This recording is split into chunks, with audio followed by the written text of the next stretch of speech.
Typhoid యొక్క లక్షణాల గురించి తెలుసుకుందాం. టైఫాయిడ్ యొక్క లక్షణాలు ఏంటంటే, ఇది సాల్మెల్లా అనే బ్యాక్టీరియా వల్ల వస్తుంది. ఇది కలుషితమైన వాటర్లోను, కలుషితమైన ఆహారంలోను, వాంతిలోను, యూరిన్లోను, మరి కఫంలోను ఉండే అవకాశం ఎక్కువ ఉంటుంది. అయితే ఇది మనిషి రక్తంలోకి వెళ్ళి, అక్కడ రక్తంలోని చిన్న పేగుల్లోకి వెళ్ళి అక్కడ పొరల్లో ఉండి సంతతిని పెంచుకొని మళ్ళీ రక్తంలోకి వెళ్ళిద్ది అనమాట.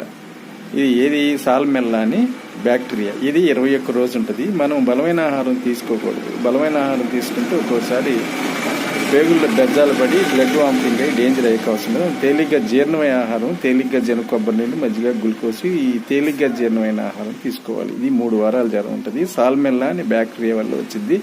ఇది కలుషితమైన వాటర్లోను, కలుషితమైన ఆహార పదార్థాల్లో ఎక్కువ ఉంటుంది.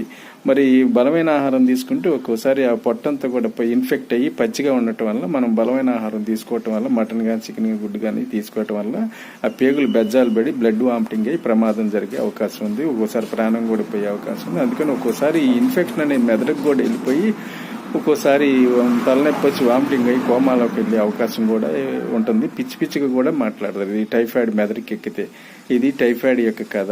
అందుకని ఈ టైఫాయిడ్లో బలమైన ఆహారం తీసుకోకుండా తేలిగ్గా జీర్ణమైన ఆహారం తీసుకొని 3 వారాలు జ్వరం ఉంటుంది. జాగ్రత్త మందులు వాడుకుంటే ప్రమాదం లేకుండా ఉంటుంది. ఇది టైఫాయిడ్ యొక్క కథ. Thank you.